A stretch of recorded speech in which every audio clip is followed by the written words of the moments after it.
జై స్వరాజ్ టీవీ ప్రేక్షకులకు తెలుగు భాషా దినోత్సవ శుభాకాంక్షలు. Saint Gabriel's high school Kazipet. ఆదికవి నన్నయ్య నుంచి ప్రారంభమైన తెలుగు సాహిత్యం ఆంగ్లేయ ప్రభు అయినటువంటి సిపి బ్రౌన్ తెలుగును నేర్చుకుని వేమన కవిత్వాన్ని ఆంగ్లంలోకి అనువాదం చేసుకున్నాడు. బ్రిటన్ లోపల 2 వాల్యూమ్స్గా ప్రింట్ చేసుకుని ఖ్యాతిని పొందాడు. మనకు వేమనను పరిచయం చేసింది సిపి బ్రౌన్ అనవచ్చు. ఆయన తెలుగు సాహిత్యానికి అపారమైన సేవ చేశాడు. ఆంగ్లేయ ప్రభు అయినప్పటికీ తెలుగులో తెలుగు ఇంగ్లీష్ ఒక నిఘంటువును తయారు చేసి ఇచ్చి వెళ్లినటువంటి మహానుభావుడు సిపి బ్రౌన్.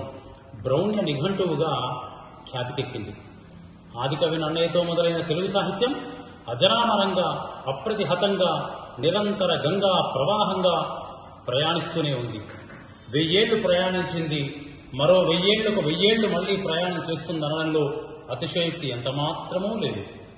ఎన్నో ప్రక్రియలు తెలుగు సాహిత్యంలో, ఎన్నెన్నో ప్రక్రియలు. అవధాన విద్యకు తెలుగే ప్రథమం. ఆ తరువాతనే తమిళంలో, కేరళలో ప్రయోగాలు చేస్తూ ఉన్నారు. అవధాన విద్యను అందిపెట్టి ఇచ్చినటువంటిది తెలుగు సాహిత్యమే. ఇక మా పాఠశాలలో జరిగినటువంటి ఈ ఉత్సవంలో అనేక మంది ఉపాధ్యాయులు మాట్లాడారు. చిన్నారులు తమ తమ విద్యను ప్రదర్శించే ప్రయత్నం చేశారు. అందులో లోపాలు ఉండవచ్చు, పెద్ద మనసుతో క్షమించండి. అలాగే చివరిగా వినిపించినటువంటి పాటలో 1000 ఏళ్ల తెలుగు మనది, 1000 తెలుగు మనది అంటూ ఆ పల్లవిలోనే మనకు కనిపిస్తోంది ఎంతమంది చేత పూజింపబడినదో ఈ తెలుగు భాష. ఇలాంటి తెలుగును రక్షించుకోవాల్సిన బాధ్యత మనందరి మీద ఉంది. ఈనాడు పరభాషా పదాలు సమ్మిళితమవుతున్నాయి. ఇది ఇవాళ వచ్చేది కాదు, ప్రారంభం నుంచి ఉన్నటువంటిదే.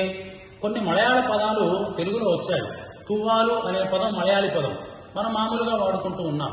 అలాగే భాష లోపల పదాల సంకోచము, పదాల వ్యాకోచము, పదాల యొక్క వ్యతిరేకత కూడా జరిగినటువంటి వ్యతిరేకార్థం ఇచ్చే పదాలు కూడా తెలుగు సాహిత్యంలో ఉన్నాయి. ఆనాడు ఉపయోగించినటువంటి పదానికి ఒక అర్థం ఉంది, ఈనాడు అదే పదం ఉపయోగిస్తే మరో అర్థం వస్తుంది. అలాగా వ్యతిరేక అర్థం వచ్చేట్టుగా కూడా కొన్ని పదాలు ఉన్నాయి. అయితే చివరిగా చెప్పేది ఏమిటంటే, ఎలా వాడుకున్నా తెలుగును తెలుగుగా బ్రతికించాలి, తెలుగు వాళ్ళుగా జీవించాలి. అమ్మ ధనాన్ని రక్షించినట్టుగానే, అమ్మతనాన్ని ప్రేమించినట్టుగానే తెలుగు భాషను కూడా మనం ప్రేమించాలి, అనుసరించాలి, అనుగమించాలి. చివరిగా తెలుగు వాళ్ళ యొక్క గొప్పతనాన్ని సి నారాయణ రెడ్డి గారు ఓ ఇంటర్వ్యూలో చెప్పారండి. ఏమిటో ఆ మాట విందాం. శాతవాహనుల వంశాన పుట్టినవాడు, కాకతీయుల పొతిగడ్డపై మెట్టినవాడు, చింతాన పసివాడు, ఎవడయ్యా ఇంకెవడయ్యా తెలుగువాడే.